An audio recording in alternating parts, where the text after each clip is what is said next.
Chapter 58, which tells how adventures came crowding on Don Quixote in such numbers that they gave one another no breathing time. When Don Quixote saw himself in open country, free and relieved from the attentions of Altisidora, he felt at his ease, and in fresh spirits to take up the pursuit of chivalry once more, and turning to Sancho he said, "Freedom, Sancho, is one of the most precious gifts that heaven has bestowed upon men. No treasures that the earth holds buried or the sea conceals can compare with it. For freedom, as for honor, life may and should be ventured. And on the other hand, captivity is the greatest evil that can fall to the lot of man. I say this, Sancho, because thou hast seen the good cheer, the abundance we have enjoyed in this castle we are leaving. Well then, amid those dainty banquets and snow-cooled beverages, I felt as though I were undergoing the straits of hunger, because I did not enjoy them with the same freedom as if they had been mine own. For the sense of being under an obligation to return benefits and favors received is a restraint that checks the independence of the spirit. Happy he to whom heaven has given a piece of bread for which he is not bound to give thanks to any but heaven itself."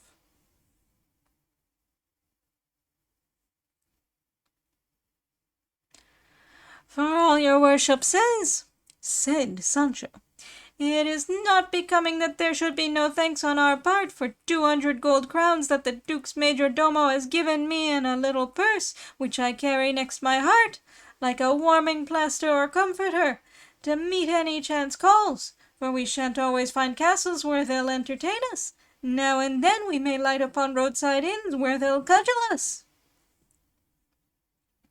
In conversation of this sort, the knight and squire errant were pursuing their journey, when, after they had gone a little more than half a league, they perceived some dozen men dressed like labourers stretched upon their cloaks, on the grass of a green meadow, eating their dinner. They had beside them what seemed to be white sheets, concealing some objects under them, standing upright or lying flat, and arranged at intervals. Don Quixote approached the diners, and saluting them courteously first, he asked them what it was those cloths covered. "Señor," answered one of the party, "under these cloths are some images carved in relief, intended for a retablo. We are putting up in our village. We carry them covered up, that they may not be soiled, and on our shoulders, that they may not be broken." "With your good leave," said Don Quixote, "I should like to see them, for images that are carried so carefully no doubt must be fine ones."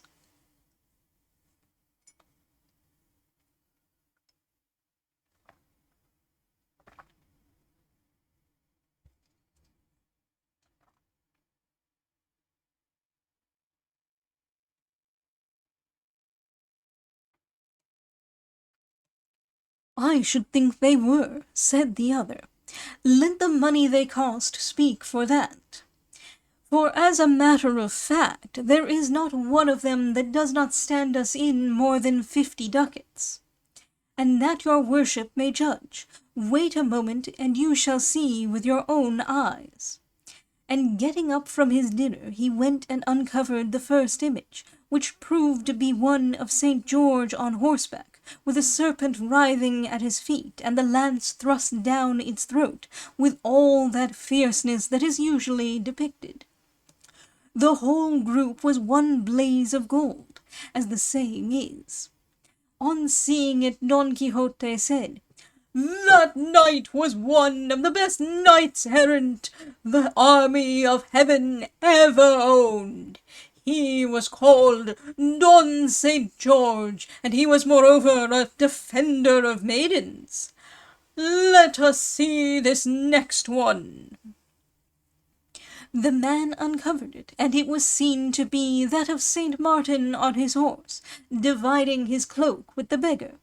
The instant Don Quixote saw it, he said, "This knight, too, was one of the Christian adventurers, but I believe he was generous rather than valiant, as thou mayest perceive, Sancho, by his dividing his cloak with the beggar and giving him half of it.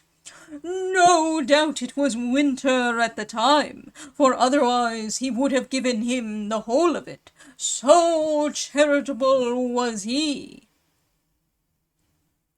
"It was not that, most likely," said Sancho, "but that he held with the proverb that says, 'For giving and keeping there's need of brains.'"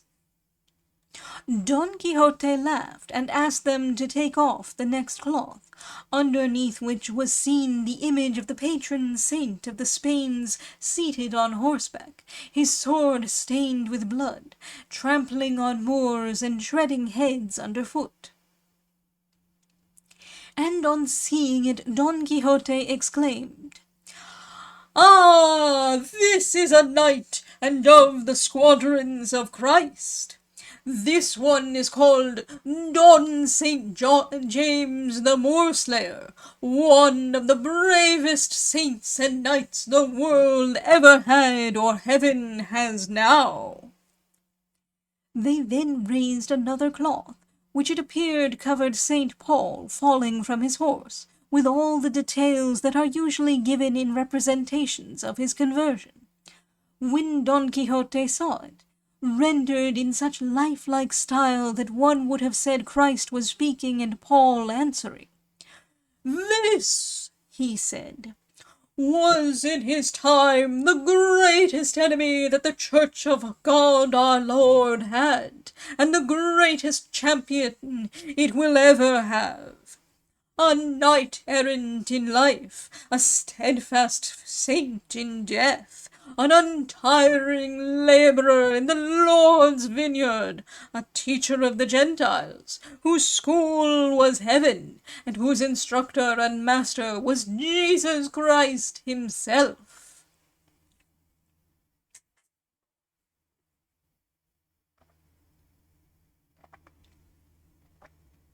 There were no more images, so Don Quixote bade them cover them up again, and said to those who had brought them, "I take it as a happy omen, brothers, to have seen what I have. For these saints and knights were of the same profession as myself, which is the calling of arms. Only there is this difference between them and me, that they were saints, and fought with divine weapons, and I am a sinner, and fight with human ones. They won heaven by force of arms, for heaven suffereth violence, and I, so far, know not what I have won by dint of my sufferings. But if my Dulcinea del Toboso were to be released from hers, perhaps with mended fortunes and a mind restored to itself, I might direct my steps in a better path than I am following at present." "May God hear and sin be deaf," said Sancho to this.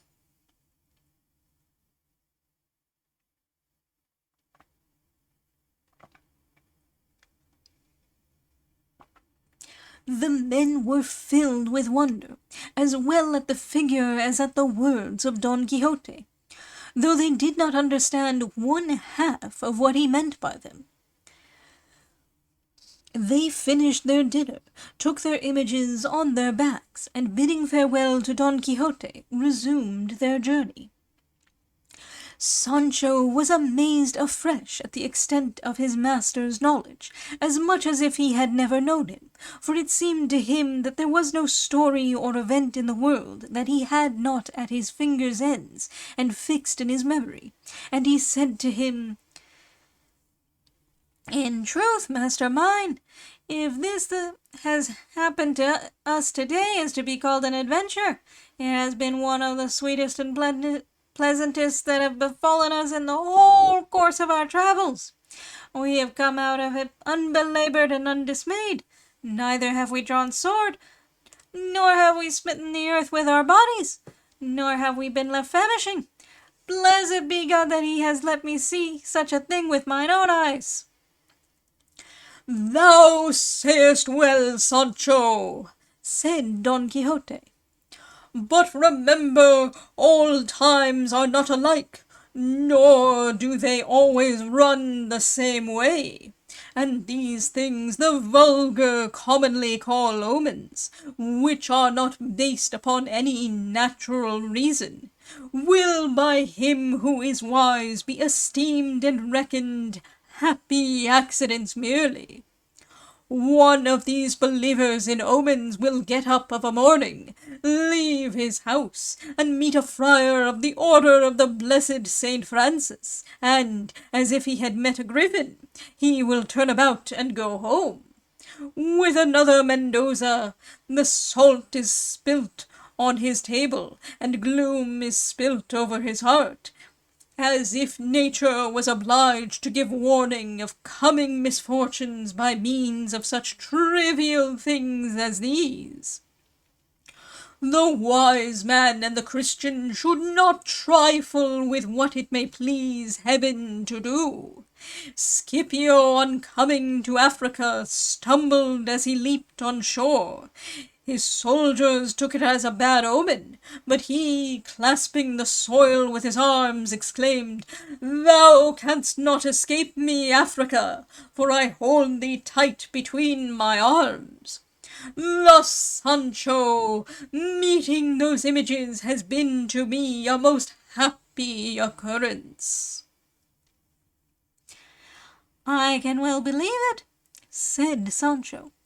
"But I wish your worship would tell me what is the reason that the Spaniards, when they are about to give battle, in calling on that St. James the Moor Slayer, say Santiago and close Spain. Is Spain then open, so that it is needful to close it? Or what is the meaning of this form?"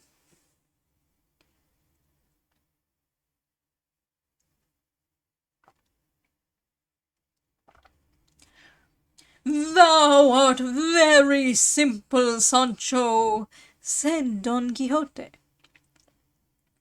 "God, look you, gave that great Knight of the Red Cross to Spain as her patron saint and protector, especially in those hard struggles the Spaniards had with the Moors, and therefore they invoke and call upon him as their defender in all their battles, and in these he has been many a time seen beating down, trampling underfoot, destroying and slaughtering the Hagarine squadrons in the sight of all, of which fact I could give thee many examples recorded in truthful Spanish histories."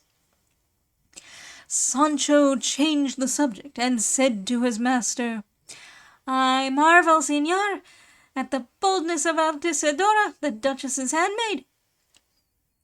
He whom they call Love must have cruelly pierced and wounded her.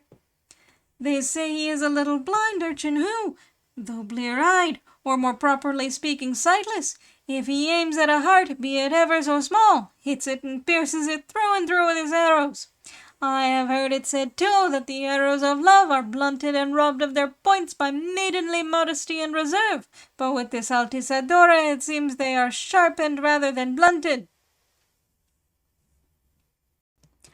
"Bear in mind, Sancho," said Don Quixote, "that love is influenced by no consideration, recognizes no restraints of reason, and is of the same nature as death. that her sails are like the lofty palaces of kings, and the humble cabins of shepherds. And when it takes entire possession of a heart, the first thing it does is to banish fear and shame from it. And so, without shame, Altisidora declared her passion, which excited in my mind embarrassment rather than commiseration. "Notable cruelty!" exclaimed Sancho. "Unheard of ingratitude! I can only say for myself that the very smallest loving word of hers would have subdued me and made a slave of me. The devil! What a heart of marble! What bowels of brass! What a soul of mortar! But I can't imagine what it is that this damsel saw in your worship that could have conquered and captivated her so. What gallant figure was it? What bold bearing? What sprightly grace? What comeliness of feature? Which of these things by itself, or what altogether, could have made her fall in love with you? For indeed and in truth many a time I stop to look at your worship from the sole of your foot to the topmost hair of your head, and I see more to frighten one than to make one fall in love. Moreover, I have heard say that beauty is the first and main thing that excites love, and as your worship has none at all, I don't know what the poor creature fell in love with." "Recollect, Sancho," replied Don Quixote, "there are two sorts of beauty, one of the mind, the other of the body. That of the mind displays and exhibits itself in intelligence, in modesty, in honourable conduct, in generosity, in good breeding. And all these qualities are possible and may exist in an ugly man. And when it is this sort of beauty, and not that of the body, that is the attraction, love is apt to spring up suddenly and violently. I, Sancho, perceive clearly enough that I am not beautiful, but at the same time I know I am not hideous. And it is enough for an honest man not to be a monster to be an object of love, if only he possesses the endowments of mind I have mentioned." While engaged in this discourse, they were making their way through a wood that lay beyond the road, when suddenly, without expecting anything of the kind, Don Quixote found himself caught in some nets of green cord, stretched from one tree to another, and unable to conceive what it could be, he said to Sancho, "Sancho, it strikes me this affair of these nets will prove one of the strangest adventures imaginable. May I die if the enchanters that persecute me are not trying to entangle me in them and delay my journey, by way of revenge for my obduracy towards Altisidora.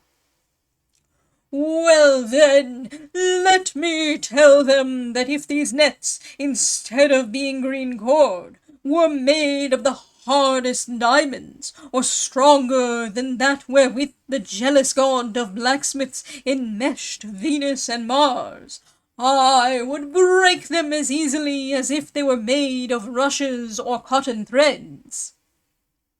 But just as he was about to press forward and break through all, suddenly from among some trees 2 shepherdesses of surpassing beauty presented themselves to his sight. Or at least damsels dressed like shepherdesses, save that their jerkins and sayas were of fine brocade, that is to say, the sayas wore rich farthingales of gold embroidered tabby. Their hair, that in its golden brightness vied with the beams of the sun itself, fell loose upon their shoulders, and was crowned with garlands twined with green laurel and red everlasting, and their years to all appearance were not under 15, nor above 18.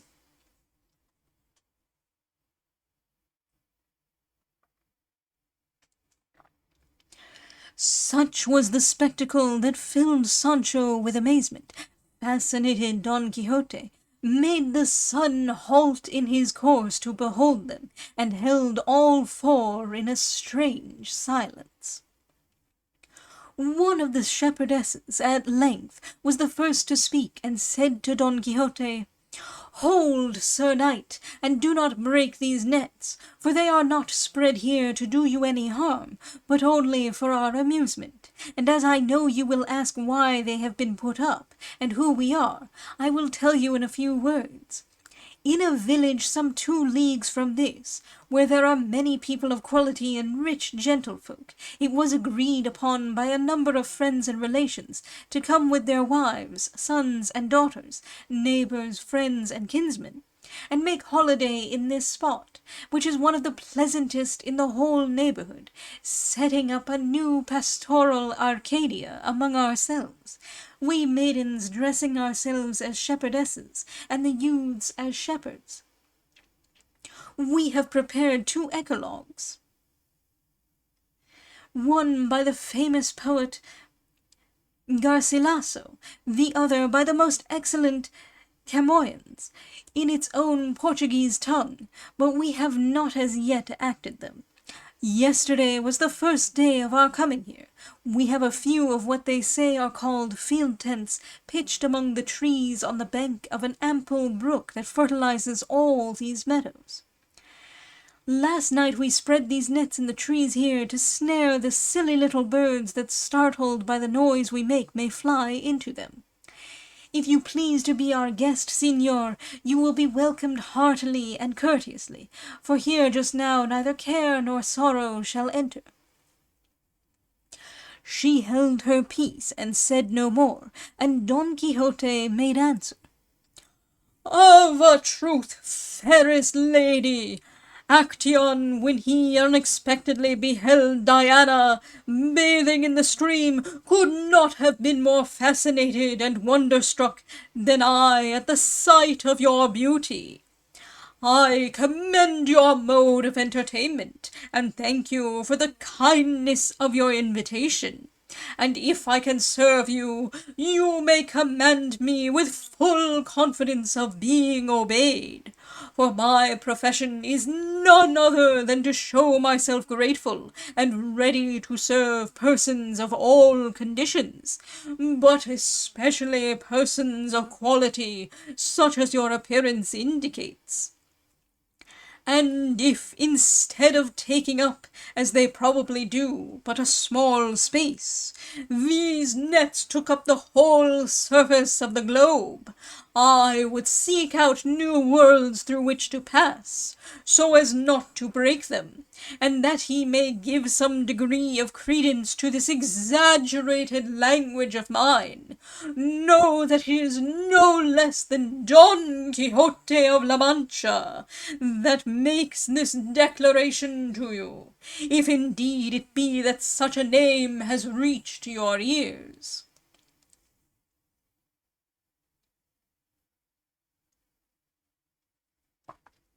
"Ah, friend of my soul!" instantly exclaimed the other shepherdess. "What great good fortune has befallen us! Seest thou this gentleman we have before us? Well then, let me tell thee he is the most valiant and the most devoted and the most courteous gentleman in all the world, unless a history of his achievements that has been printed and I have read is telling lies and deceiving us.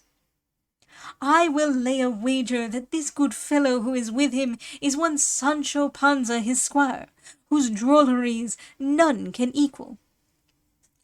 "That's true," said Sancho.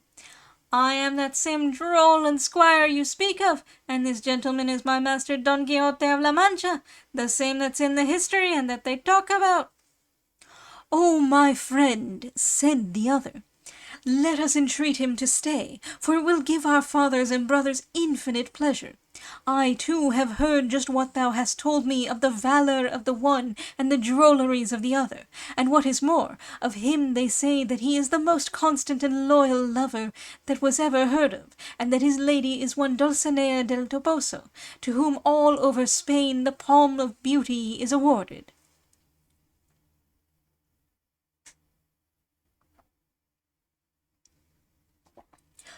"And justly awarded," said Don Quixote.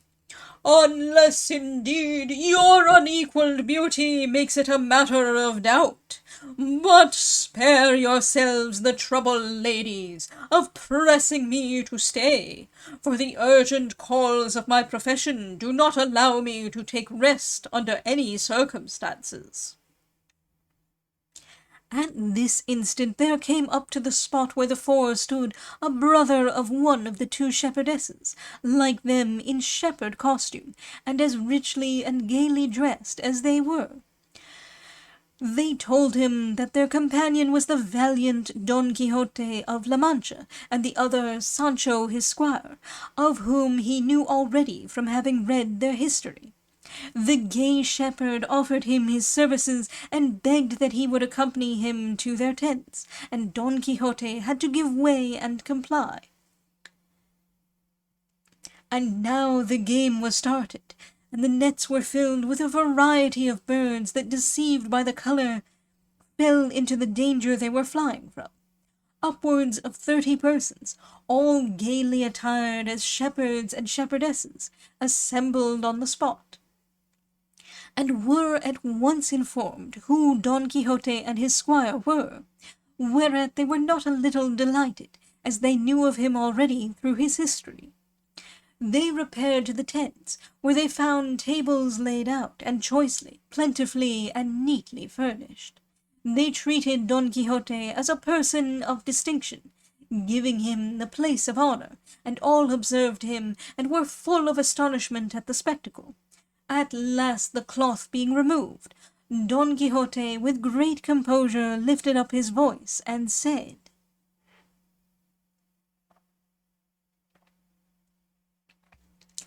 "One of the greatest sins that men are guilty of is, some will say pride, but I say ingratitude. Going by the common saying that hell is full of ingrates. This sin, so far as it has lain in my power, I have endeavoured to avoid ever since I have enjoyed the faculty of reason. And if I am unable to requite good deeds that have been done me by other deeds, I substitute the desire to do so. And if that be not enough, I make them known publicly. For he who declares and makes known the good deeds done to him would repay them by others if it were in his power, and for the most part those who receive are the inferiors of those who give. Thus God is superior to all, because he is the supreme giver, and the offerings of man fall short by an infinite distance of being a full return for the gifts of God. But ingratitude in some degree makes up for this deficiency and shortcoming. I, therefore, grateful for the favour that has been extended to me here, and unable to make a return in the same measure, restricted as I am by the narrow limits of my power, offer what I can, and what I have to offer in my own way. And so I declare that for the 2 full days I will maintain in the middle of this highway leading to Saragossa, that these ladies disguised as shepherdesses, who are here present, are the fairest and most courteous maidens in the world, excepting only the peerless Dulcinea del Toboso, sole mistress of my thoughts, be it said without offence to those who hear me, ladies and gentlemen."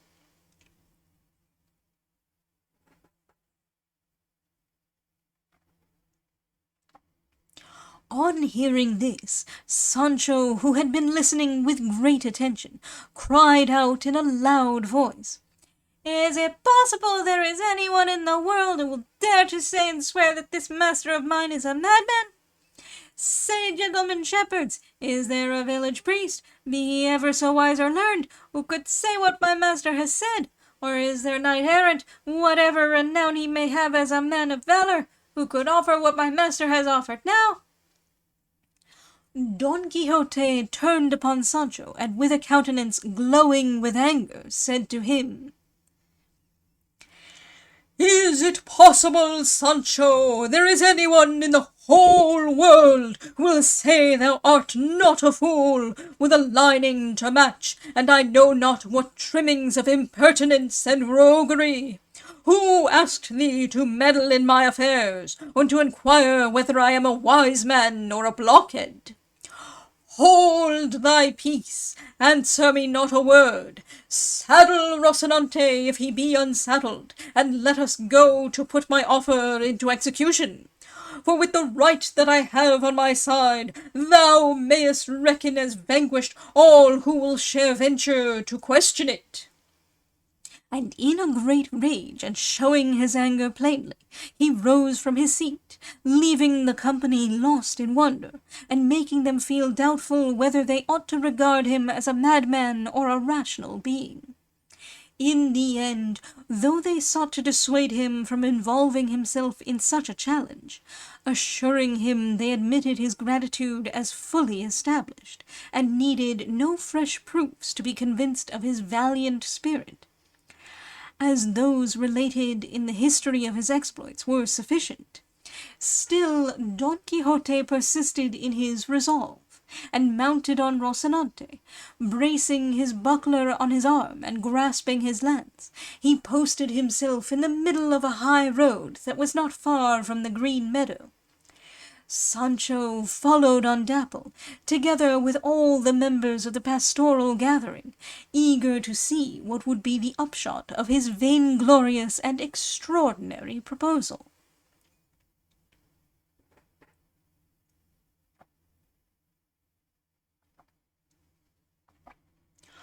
Don Quixote then, having, as has been said, planted himself in the middle of the road, made the welkin ring with words to this effect: "Ho, ye travellers and wayfarers, knights, squires, folk on foot or on horseback, who pass this way or shall pass in the course of the next 2 days, know that Don Quixote of La Mancha, knight-errant, is posted here to maintain by arms that the beauty and courtesy enshrined in the nymphs that dwell in these meadows and groves surpass all upon earth, putting aside the lady of my heart, Dulcinea del Toboso.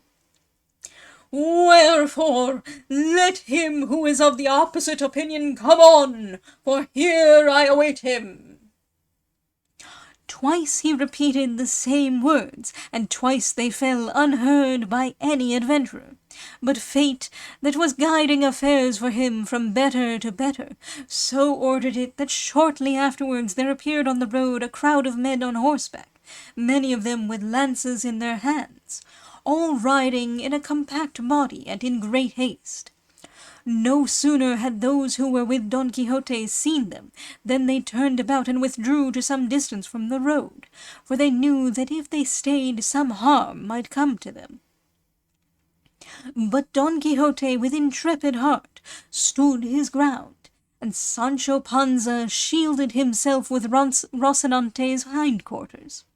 The troop of lancers came up, and one of them, who was in advance, began shouting to Don Quixote, "Get out of the way, you son of the devil, or these bulls will knock you to pieces."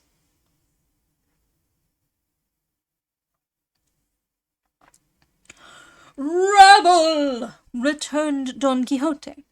"I care nothing for bulls, be they the fiercest Jarama breeds on its banks. Confess at once, scoundrels, that what I have declared is true, else ye have to deal with me in combat." The herdsman had no time to reply, nor Don Quixote to get out of the way even if he wished, and so the drove of fierce bulls and tame bullocks, together with the crowd of herdsmen and others who were taking them to be penned up in a village where they were to be run the next day, passed over Don Quixote and over Sancho, Rocinante and Dapple, hurling them all to the earth and rolling them over on the ground.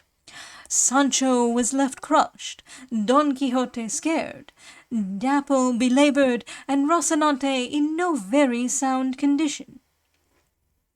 They all got up, however, at length, and Don Quixote, in great haste, stumbling here and falling there, started off running after the drove, shouting out, "Hold! Stay! Ye rascally rabble! A single knight awaits you, and he is not of the temper or opinion of those who say, for a flying enemy make a bridge of silver." The retreating party in their haste, however, did not stop for that, or heed his menaces any more than last year's clouds. Weariness brought Don Quixote to a halt, and more enraged than avenged, he sat down on the road to wait until Sancho, Rocinante, and Dapple came up. When they reached him, master and man mounted once more, and without going back to bid farewell to the mock or imitation Arcadia, and more in humiliation than contentment, they continued their journey.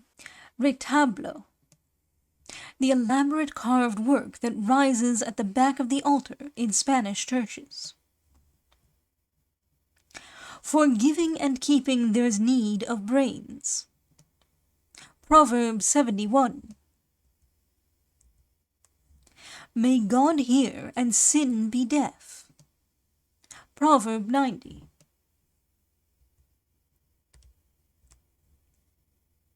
With another Mendoza. According to Covarrubias, family superstitions were very common in Spain. Quevedo, always a valuable illustrator of Cervantes, in the Book of All Things, refers to this of the Mendoza family.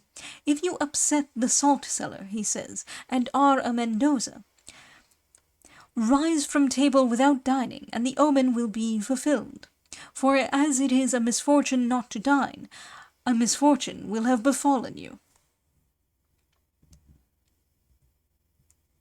Santiago and close Spain. Santiago y Cierra España, the old Spanish war cry. Thou art very simple, Sancho, said Don Quixote. Hartzenbusch thinks something has dropped out here, some sort of explanation of the words by Don Quixote.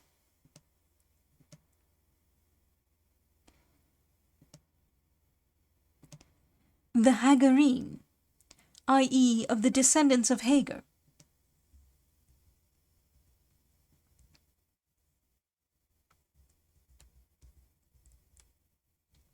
Sayas, a sort of kirtle worn by the peasant women.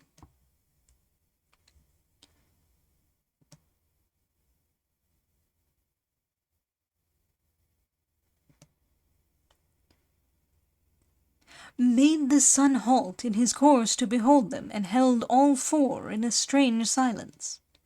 Hartzenbusch protests that Cervantes can never have written this, but his pen undoubtedly does sometimes indulge in a flourish of the kind.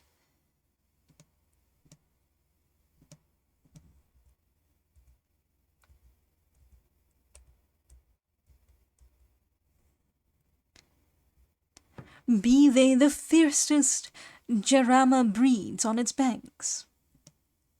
The river that joins the Tagus at Aranjuez, the bull that Gazul encountered in the ballad Esiando toda la corte, was nacido en la ribera del celebrado Jarama.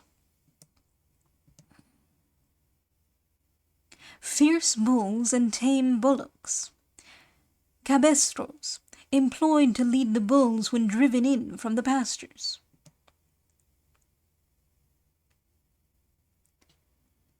To be penned up in a village where they were to be run. The phrase in Spanish is not bullfight, but bull run, corrida de toros. For a flying enemy make a bridge of silver. Proverb 92.